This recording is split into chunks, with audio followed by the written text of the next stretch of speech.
Ndabaramukije mwese shuti banywanyi bacu mukunda kandi mugakurikira amakuru n'ibiganiro tubandanya gushikiriza kuri no munesha kuri yanyu mukunda ari nayo yacu imonesha kuri bashikiriza amakuru n'ibiganiro biba bigezweho kandi biba vyakorewe amatohoza mu bisata bitandukanye haba muri politiki mu nkino mwiperereza mu ndero mu gateka kazina muntu makungwe kuri ndetse n'andi makuru yose abari karavuga ngaha mu kibano nabakengurukiye rero mwese mudukurikira muri mu micunga rigize igihugu cacu c'u Burundi abadukurikira bari mu bihugu bivanye abari makubuye kuri mwese ndabahaye kaze mu makuru yacu amakuru menshi cyane amakuru abazindutse avugwa mu bisata bitandukanye ndabahaye mwaramutse abandi nabo ndabahaye mwiriwe bivanye naho muherereye ari niteka n'umunezero ntangari gusubira kubana namwe banywanyi bacu mukunda kandi mugakurikira amakuru n'ibiganiro tubandanye gushikiriza kuri no munesha kuri yanyu mukunda cyane imwe rutereye Isange TV imonesha kore ibashikiriza amakuru n'ibiganiro biba bigezweho kandi biba vyakorewe amatohoza ndabahaye kaze rero mu makuru yacu amakuru y'izisaha amakuru araza gushimikira ku ngingo nkuru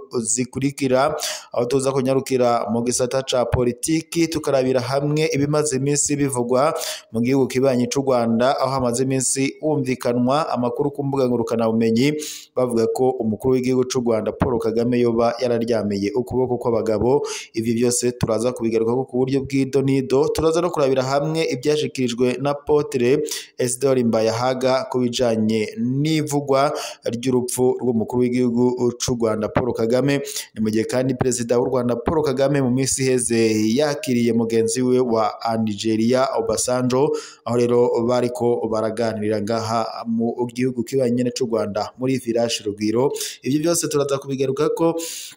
turabire hamwe umuco wasizwe ahabona n'umuvugizi wa leta y'u Rwanda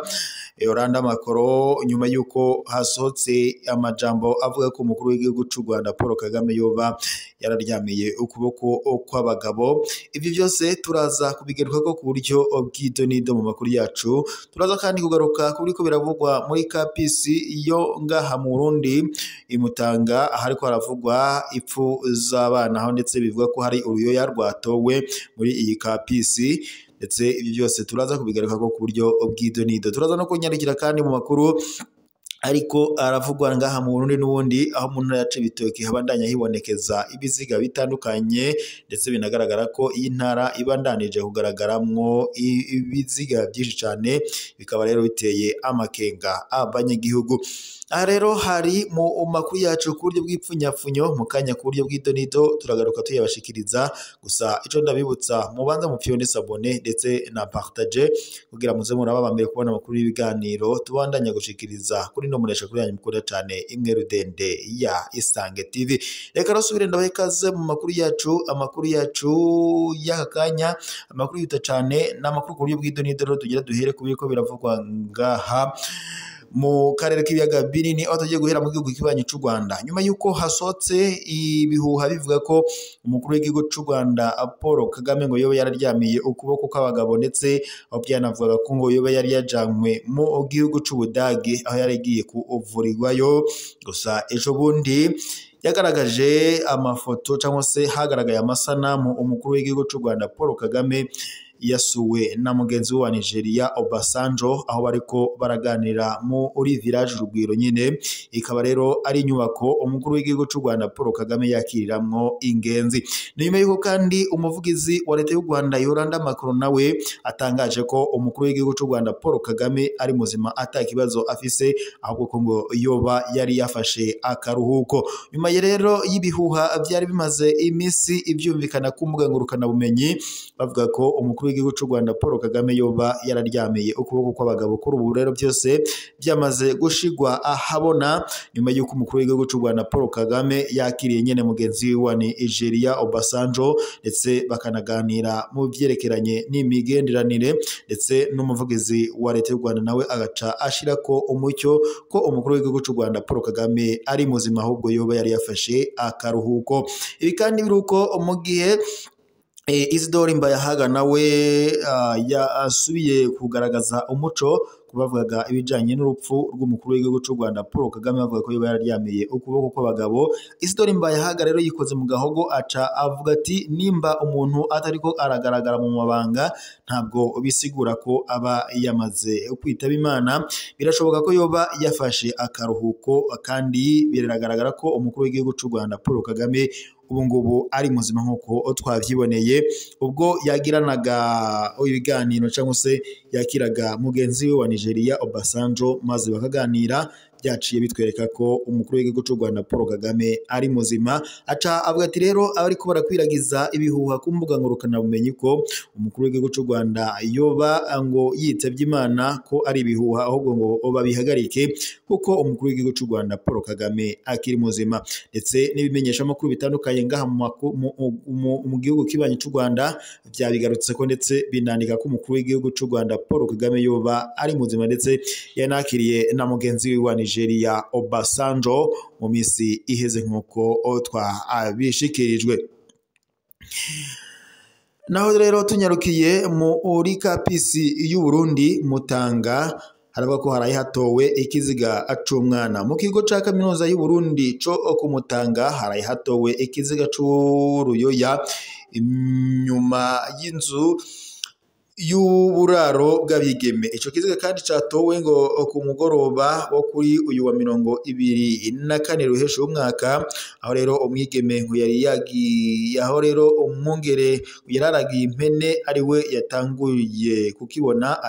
aja guhamagara abajejwe umutekano muri ico kigo. Amakuru ava mu banyeshure bo muri ico kigo avuga ko ikiziga c'umwana catowe inyuma y'inzu y'uburaro bw'abigeme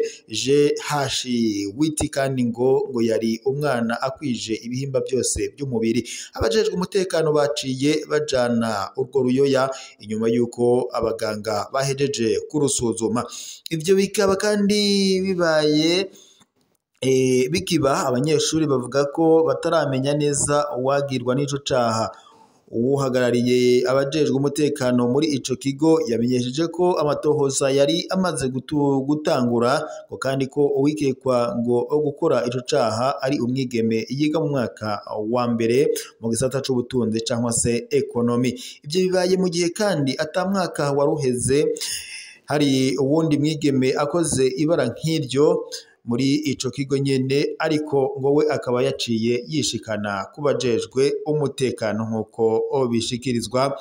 na bamwe mu masoko yacu yegereye aho ivyo ngivyo vyariko birabera. Tunyarukiye rero mu ntara ya Cibitoke haravuga ko mu Mutaho hongeye gutorwa ikiziga c'umugabo w'imyaka ishika 70 kikaba catowe kimanitswe. Ubu bwicanyi kandi bukaba bubandanya butera ubwoba abanyagihugu. Kuwa 25 ruheshi y'umwaka umubabaro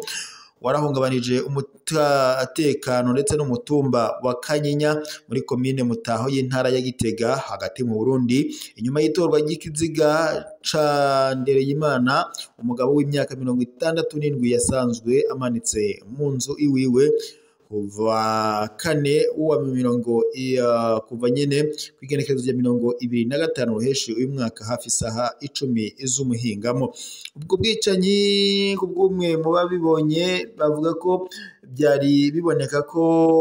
ubutari ukwiyahura ahubwo nuko ubwari ubwicanyi bw'inyegeje. Uwo muhisi ngo yibana ngo yaba yishwe n'abantu bataramenyekana imbere yuko ikiziga ciwe cerekanwa kimanitswe kugira ngo berekane ko yoba yiyahuye. Igipolisi co muri ako gace caciye cihutira kuhashika kiremeza ayo makuru. Ikiziga c'umuhisi caciye kijanwa mu ruhukiro rw'ibitaro vy'Imutaho mu kurindirira bizova mu bipimo ari navyo ngo bizokwerekana icishe uwo umugabo. Kumva z'amatohoza umwe mu bikekwa yaciye ahagarikwa nk'uko rero bivuga kuri ubu akaba apfungiwe mu gasho k'igipolisi Mutaho ariko arumvirizwa ku bijanye n'ukuntu uwo mugabo yoba yishwe. Gushika ubu ibyatumye ubwo bwicanyi buba ntabwo biramenyekana, biracarimwo igipfungu, ariko abanyagihugu b'Ikanyinya bavuga ko hoba ngo harimwo amatati afatiye ku burozi, ibintu bicemerwa ko ngo bibaho muri ako karere. Ivyo kandi byabaye inyuma y'irindi bara ryari ryabaye ku wa 8 ruheshi y'umwaka ku mutumba Masango muri iyo komine nyene ya Mutaho, aho umugabo nanone w'imyaka 36 ariwe Jean Marie Maniratunga nawe nyene ngo yoba yaratowe amanitse mu nzu yiwe ku murango izuba ryaka. Abantu babiri batowe bamanitse mu kiringo c'indwi zidashika zibiri, urwo rukurikirane rw'amabirero rushira komine Mutaho mu ubwoba n'amakenga. Intara ya Gitega kandi ibandanya iba intara yishwamo abantu benshi cane, ubwo amajambo y'umwe mu banyagihugu ababajwe n'ipfu zisubiriza kandi ziteye amakenga. Abanyagihugu basaba umuco kuri ubwo bwicanyi ndetse no gutsimbataza umutekano muri ako karere kabandanya kagaragaramo ipfu zitandukanye. Reka roshimire mwese mwari kumwe natwe mu makuru twari tubashikiriza muri iki gitondo. Amakuru y'aka kanya tubaye tuyasozereye ngaha, turaza gusubira mu makuru araza kubagezweho. Gusa mwibuke ko fyonda sabone ndetse na partage kugira muze muraba bambere kubona amakuru n'ibiganiro tubandanya gushikiriza kuri nomonesha kuri yanyu mukunda cyane imwe Rodende Isange TV, imonesha kuri bashikiriza amakuru n'ibiganiro biba bikezweho kandi biba byakorewe amatohoza. Iri rero ryari iteka n'umunezero ntangire byo kwari kumwe namwe banywanyi bacu mukunda kandi mugakurikira amakuru n'ibiganiro tubandanya gushikiriza kuri nomonesha kuri yanyu mukunda cyane, imbonesha kuri bashikiriza amakuru n'ibiganiro biba bikezweho kandi biba byakorewe amatohoza mu bisaza bitandukanye. Reka nkengurukire rero mwese madugurikiraga muri mu micungararo igize igihugu cyacu cy'u Burundi, abadukurikiraga bari mu bihugu bibanyi nk'u Rwanda, Repubulika Iharanira Intwaro ya Kongo, Uganda, Tanzania, Mozambique, Zambia, Zimbabwe ndetse n'ibindi bihugu byose bigize uyu mugabane wacu wa Afrika. Nabashije kudondora mwese ndabashimiye kuba mwari kumwe natwe. Reka kandi dushimire abadukurikiraga bari mu makungu ya kure, mwese twabashimiye kuba mwakurikiranye amakuru n'ibiganiro twariko turabashikiriza muri ico gitondo. Tubaye tuyasozereye ngaha, turaza gusubira mu makuru araza kuba agezweko.